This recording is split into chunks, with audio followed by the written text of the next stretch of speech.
Recently, I paid an unexpected visit to our Cowichan district hospital. Upon receiving alarmingly low blood sugar levels, I was whisked away to the ER. No need to worry though, I'm back home and my blood sugars have fully recovered, although I can't quite say the same for my taste buds.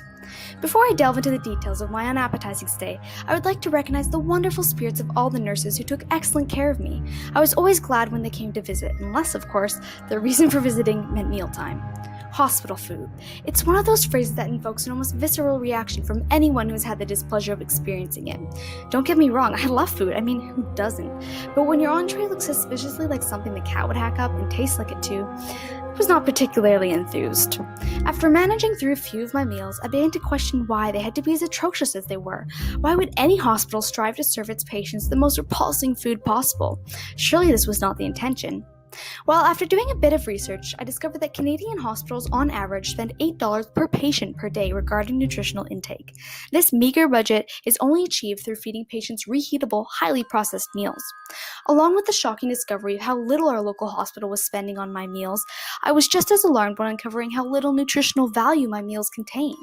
As a result of the lack of consideration towards nutrition, the entrees served at British Columbian hospitals are extremely unhealthy. This concept feels rather contradictory to me. Why would a place of health, a hospital full of sick patients, endorse meals which lack proper nutrition for those recovering? Now, Carolyn Thomas from Langford was admitted to the Victoria General Hospital after suffering a massive heart attack.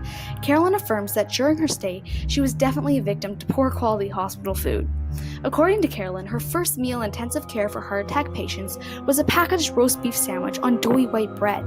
This is very concerning to see that health institutions are feeding beef out of all meats to heart attack victims, when it is practically common knowledge of the detriment which red meat has, not only on overall health, but more importantly, heart disease. Moreover, when a person with diabetes ends up in the hospital, they should be able to expect decent food, something that does not spike their blood sugar. Unfortunately, there's a high risk that the hospital food will be dreadful and even dangerous. Here's a disastrous example from a Canadian hospital. Bread, potatoes, skim milk, and grapes. A perfect storm for sending a poor diabetic patient's blood sugar sky high. It's a disgrace when hospitals, out of all institutions responsible for people's health, end up instead damaging it out of complete ignorance. The most common cause for insufficient nutritional practice in our hospital, as well as the rest of hospitals in the province, is the lack of nutritional knowledge of our doctors and nurses. Medical students in Canada are currently getting less than 20 hours of nutritional education over a 4-year program. 30 years ago, only 37% of medical students in the province had a single course in nutrition, and according to the most recent national survey, that number has since dropped to 27%. After spending many hours of research and speaking with my aunts, one who is a paramedic and the other a registered nurse at the Cowichan District Hospital, it was rather disturbing to discover that my doctors were completely oblivious to the nutrition that was in the food they were serving me. Furthermore, I worry for the patients within our community struggling with severe health complications. It deeply unsettles me to know that upon being admitted, local patients that are treated in our hospital are being fed such toxic ingredients. So, how can we change this? How can we strive for a healthier community? Recently, the board of the Ottawa Hospital decided to act upon the numerous complaints being filed against their appalling entrees. In fact, the hospital's CEO, Jack Kitts, experimented by only consuming hospital food for an entire week. The hospital has since introduced healthier, wholesome meals and relies more on local ingredients rather than packaged processed products. Now, I know that given my current position, I cannot instate such changes in our own hospital. However, I still have managed to make my impact. Cairnsmore, the local residential home for seniors in our community, has been where I volunteer since the beginning of grade 9.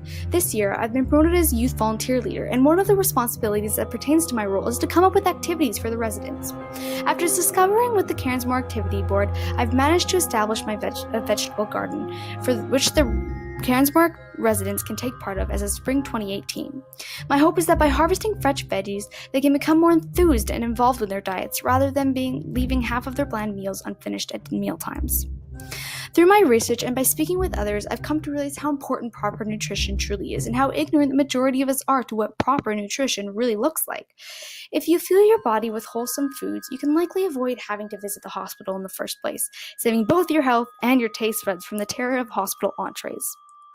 As Hippocrates once said, "Let food be thy medicine, and medicine be thy food." Created using Powtoon.